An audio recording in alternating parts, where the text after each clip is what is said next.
Friends, it is a pleasure to follow the noble Lord O'Donnell in this important debate. I think perhaps I should preface my own remarks by stating quite simply that I voted Remain for reasons that I still consider valid, but with which I will not bore your lordships this afternoon. But as soon as the result of the referendum was declared, I took the view that the decision to leave had been taken, and we should all buckle down and get on with delivering it. And that remains my view, and that is what I rise up to support.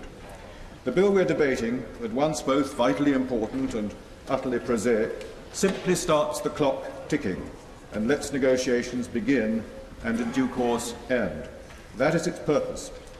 But it reaches us with a huge momentum behind it. 3 years ago, the referendum bill was passed in another place without a single opposing vote in either second reading or third reading. The referendum asked the United Kingdom electorate whether the United Kingdom should leave and stay in the EU, an important point that I make in passing.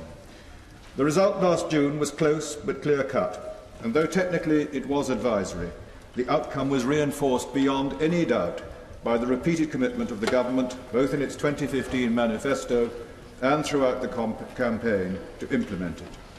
So the bill before us, overwhelmingly approved at all stages in another place and unamended, should command our respect as well as our scrutiny. And I say that in spite of, not because of, the somewhat crude, ill-informed and self-defeating remarks of a few people in other quarters on what our duty in this House should be. The sovereignty of Parliament is not confined to one chamber. The Constitution Committee had called for the decision to trigger Article 50 to be debated and approved in Parliament. We're pleased that that is happening, albeit by a somewhat circuitous route.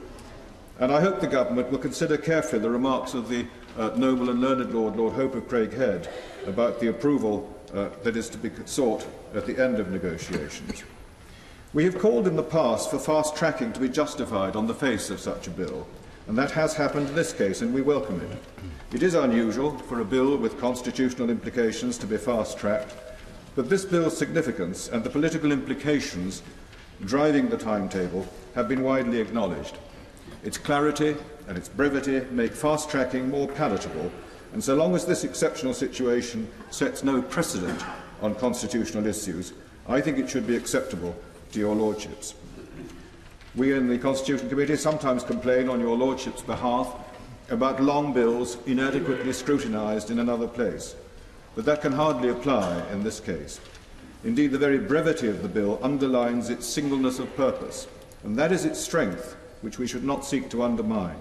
It is concerned simply with the timing of the negotiations, when they start and when they finish, no more. It's not a skeleton bill, it's not a Christmas tree bill, it needs no adornment. My Lords, there seemed to have been a tendency in recent months for us all to get ahead of ourselves, rushing our fences.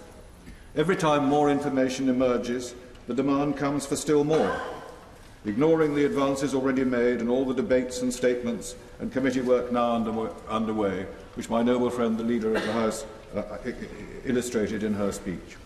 Of course, the issues are many and complex and often interrelated. And as the binary decision of last June translates into a multitude of different issues, each having a separate issue, a separate decision-making process circling around it, we do need to work between government and Parliament together to achieve the best Brexit we can. But I think we also need a little more cool, calm deliberation.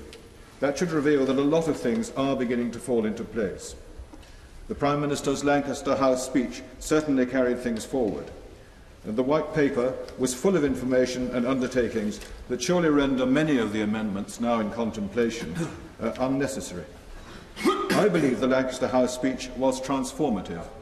It completely reset the dynamic for the forthcoming negotiations. Now, instead of seeming the anxious supplicant, desperately begging to hang on to so many features of that mighty European construct, she has cast us in a new light, determined to break free from that vortex of institutions and rules and regulations, and to come to the table as an unburdened applicant with much to offer in exchange for the new deal that we seek. That approach has already transformed the mindset on the other side and has perhaps begun to level the uneven playing field that we face. My Lords, trade was mentioned with some degree of pessimism across the floor of this House. As a former Trade Secretary, and there are a few of us in this House, indeed we're two a penny, my experience was that trade negotiations are usually driven by mutual self-interest, whether in a declining Europe or in a growing world of trade. And that mutuality can certainly give us much more reason for optimism than has been expressed in some quarters today. So now, with things beginning to move and clarity emerging, we should focus on the job in hand. Future debates and statements will be needed and will undoubtedly be plentiful, along with much primary legislation, and especially the planned Great Repeal Bill, or Great Repeal and Reenactment Bill, a bill which will raise some uniquely difficult issues and about which the Constitution Committee is preparing a report at present that we hope may be a helpful contribution to the kind of cooperation between government and Parliament that will be needed. But of more immediate concern is our responsibility in fulfilling both our parliamentary role and the declared will of the electorate to get on with the job of approving this short, simple bill, free from impediments that might slow its progress, so that the negotiations can begin. Yeah.